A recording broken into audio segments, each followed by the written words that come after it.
Hello दोस्तों, पिछले video stock market for beginner part first में हमने बात की थी कि कौन से 5 मेजर मिस्टेक्स है जो एक स्टॉक मार्केट का जो बिगिनर है वो करता है।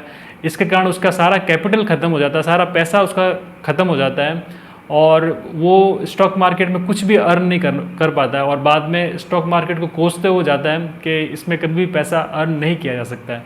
तो आज इस वीडियो में मैं आपको बताऊंगा कि 5 कौन सी ऐसी चीज़ है जो आपको अपनानी है ताकि आप स्टॉक मार्केट में अच्छा अर्न कर सकें। हेलो दोस्तों, मैं विनोद गोयल बहुत बहुत स्वागत करता हूं इस यूट्यूब चैनल पर। पहली चीज़ जो स्टॉक मार्केट में जो बिगिनर है उनको ये अपनानी है कि अपना खुद का एनालिसिस कीजिए, खुद स्टडी कीजिए, अच्छी जो स्टॉक मार्केट की बुक्स हैं उनको पढ़िए और अपने एनालिसिस करने के बाद अपना स्टॉक आप खुद चुनिए। किसी पर्सन से, किसी रिलेटिव से, किसी एजेंसी कंपनी से टिप्स लेकर आप स्टॉक मार्केट के अंदर कभी भी पैसा अर्न नहीं कर सकते, क्योंकि ये चीज़ जो लोग करते हैं वो ना तो कभी अर्न कर पाते हैं और ना ही कभी अपना जो कैपिटल है वो बचा पाते हैं, वो सारा ख़त्म हो जाता है।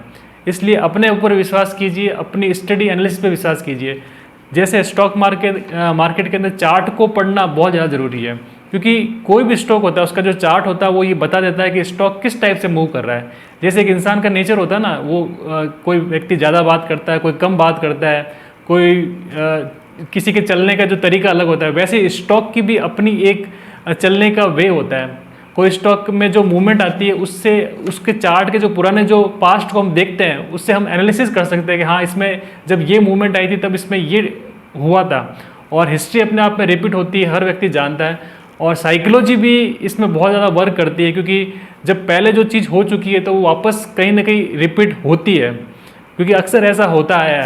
तो चार्ट को आप ज़्यादा से ज़्यादा पढ़िए ताकि आप जो है वो स्टॉक के बारे में और ज़्यादा जानकारी प्राप्त कर सके और भी अच्छी बुक्स, स्टॉक मार्केट से रिलेटेड जो बुक्स है उनको पढ़ते जाइए, अपने नॉलेज को अपडेट करते जाइए। दूसरी चीज़ जो बिगिनर्स है उनको ये रखना है कि कभी भी एक शेयर पे विश्वास मत कीजिए। अक्सर लोग ये गलती करते हैं, किसी एक शेयर से इतना इमोशनली अटैच हो जाते हैं कि सारा पैसा उसी में लगा देते हैं। इसलिए आपको ये करना है, कम से कम 10 स्टॉक के अंदर अपना पैसा लगाना है। मतलब अगर आपने 1 लाख रुपए लगाए हैं तो 10-10 हज़ार रुपये 10 स्टॉक में सेक्टर वाइज और उस सेक्टर की जो अच्छी कंपनी है उसमें इन्वेस्ट करना है, न कि कोई ऐसी जो है पैनी स्टॉक्स में इन्वेस्ट कर रहे हैं जहाँ पर जो आगे फ्यूचर में कोई स्कोप नहीं है, पैसा आपका डूब जाए।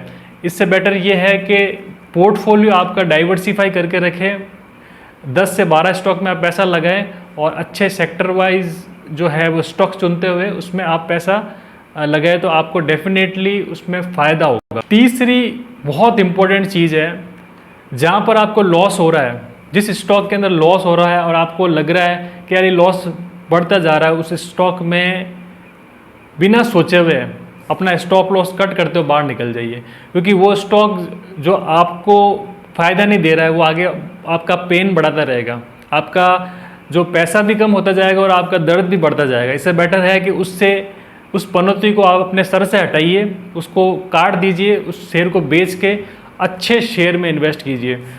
ये एक बिगिनर की सबसे बड़ी गलती होती है कि उसको जो लॉस होता है उस लॉस को एक्सेप्ट करना ही नहीं आता है, वो उस लॉस से बाहर निकलने की सोचता ही नहीं। उसको ऐसा लगता है कि मैं लॉस में जा कैसे सकता हूँ। उसको ये नहीं पता है कि स्टॉक मार्केट के अंदर जो भी पर्सन है वो ऐसा एक भी पर्सन नहीं है जो लॉस खा के नहीं निकलता है। हकीकत ये है, स्टॉक मार्केट के अंदर अगर आप 10 रुपये कमा रहे हो तो 5 रुपये गंवा रहे हो, 20 रुपये कमा रहे हो तो 10 रुपये गंवा रहे हो।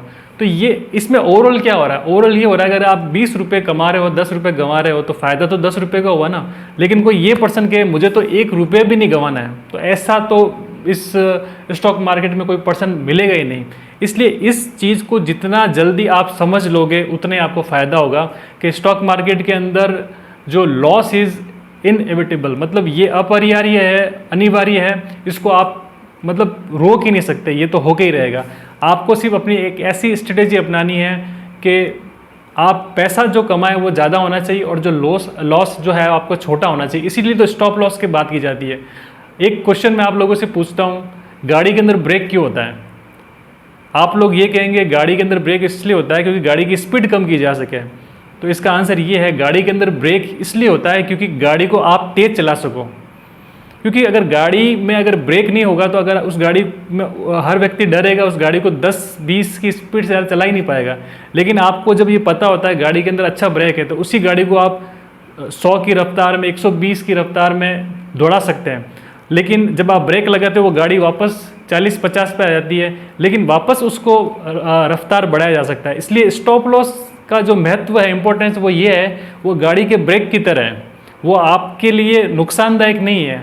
आप उसमें आपकी स्पीड जब अच्छी होगी, मतलब आप जब अर्न अच्छा करोगे तो उसमें आपको फ़ायदा तो होगा, लेकिन कई बार अगर आपको लॉस हो गया तो वो लॉस आपके अर्निंग के मुकाबले काफ़ी कम होगा। तो ओवरऑल जब आप कैलकुलेशन करोगे तो वो आपको फ़ायदा ही निकल के आएगा। तो दोस्तों हमेशा स्टॉप लॉस लगाइए, लॉस को हमेशा बुक कर दीजिए और प्रॉफिट पे राइड कीजिए। प्रॉफिट पे बैठे रहिए, निकलिए मत। 100 रुपये के शेयर है, 102, 104, 105 में हम तो फटाफट बेच के निकल जाते हैं। जम के बैठे रहिए, चार्ट को देखोगे तो पता चल जाएगा ये शेयर बढ़ने वाला। कई बार शेयर 100 रुपये का 120, 130, 140, 150 तक पहुंच जाता है। आप तो 2-4 रुपये में बेच के निकल गए थे। इसलिए अब इस रणनीति को अपनाइए कि स्टॉप लॉस को यूज़ कीजिए और प्रॉफिट को लंबे समय तक होल्ड करके रखिए। चौथी चीज़ जो स्टॉक मार्केट में बिगिनर उनको ध्यान रखना है कि हमेशा रियल एक्सपेक्टेशन कीजिए। आप ये लोगों से सुनते आते हैं, अरे पैसा लगाए तो 4 दिन में डबल हो गया, उसी दिन 50% का रिटर्न आ गया, एक दिन में रिटर्न आ गया, महीने भर के अंदर 2-3 गुना पैसा हो गया।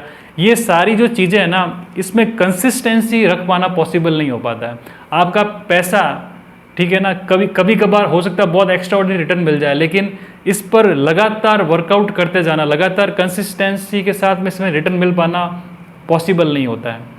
इसलिए आप हमेशा एक रियल एक्सपेक्टेशन देखिए। रियल एक्सपेक्टेशन देखिए, शेयर मार्केट में हम 20-25%, 30% का एक्सपेक्टेशन हम रखते हैं, तो उससे ये होता है कि हम इससे अगर मतलब यहाँ तक हम रिटर्न ले रहे हैं तो हमेशा हमको एक फीलिंग अच्छी होती है। हो सकता है कि हम इससे भी ज़्यादा रिटर्न लेके आ पाए, 30%, 40%, 50% भी रिटर्न हम अर्न कर सकते हैं साल भर में अपने कैपिटल पे। अगर हमारी एक्सपेक्टेशन छोटी होगी तो हमको मन हमारा मायूस नहीं होगा। हमको ये लगेगा कि हमने तो यार 20-25% एक्सपेक्ट किया था और हमको 40% मिल गया, 50% मिल गया। लेकिन जब आपकी एक्सपेक्टेशन बहुत ज़्यादा होगी, आप तो चाहते हैं कि जो है वो 2 महीने के अंदर पैसा डबल हो जाए, और वो जब नहीं होगा ना तो फिर आपके जो डिसीजन होंगे वो बहुत ही गलत होंगे। आप बार बार ओवर ट्रेड करोगे, ज़्यादा ट्रेडिंग करने की कोशिश करोगे और रिवेंज ट्रेडिंग करोगे, तो उससे ये होगा कि आपको नुकसान ही नुकसान होता जाएगा और फिर आपको ये फील होगा कि कुछ बड़ा करने की कोशिश में इवन जो आपने जो कुछ अच्छा कमाया था वो भी सारा निकल गया। 5वीं और इम्पोर्टेंट चीज़ आपको करनी है, रिस्क मैनेजमेंट, मनी मैनेजमेंट और डिसिप्लिन। इन तीनों को साथ में लेके चलना है। मनी मैनेजमेंट का मतलब आप जो पैसा लगा रहे हैं स्टॉक मार्केट के अंदर, किस स्टॉक में कितना लगाना है, कितना परसेंटेज लगाना है, उस हिसाब से आप एक स्ट्रेटेजी, रणनीति बनाइए। रिस्क मैनेजमेंट के अंदर आप किस शेयर के अंदर कितनी रिस्क ले सकते हैं, मतलब आपको कितने % रिस्क शेयर डाउन होने पर उस शेयर में से निकलना है, स्टॉप लॉस लगाना है। इसलिए ये रिस्क मैनेजमेंट ज़रूरी है। डिसिप्लिन यानी आप जो कुछ भी डिसाइड करें, जो कुछ भी आपने तय कर लिया उस पर पूरा अडिग रहना, उसको फिर नज़रअंदाज नहीं करना। ऐसा नहीं कि कोई शेयर नीचे आ गया, आपका स्टॉप लॉस हिट हो रहा, आप स्टॉप लॉस और नीचे लेके आ गए, आप ये सोच रहे हैं अरे यार ये तो शेयर इतना बढ़िया है, ये तो कभी ना कभी ऊपर जाएगा, क्यों मैं इसमें लॉस बुक करूं। लेकिन जो डिसिप्लिन डिसाइड कर लिया बस उससे पीछे नहीं हटना है। तो risk management, money management, discipline के साथ में चलना है। फ्रेंड्स, ये 5 चीज़ें मैंने आपको बताई और मैं आप लोगों से अपेक्षा करता हूं कि आप इन चीज़ों पे गौर कीजिएगा। इन चीज़ों को अपनाकर अगर आप स्टॉक मार्केट के अंदर शुरुआत करते हैं तो आपको डेफिनेटली काफ़ी अच्छा फ़ायदा होगा। फ्रेंड्स, ये वीडियो पसंद आया तो इसको लाइक कर दीजिएगा और चैनल को सब्सक्राइब कर दीजिएगा। सभी व्यूअर्स दोस्तों को बहुत बहुत धन्यवाद।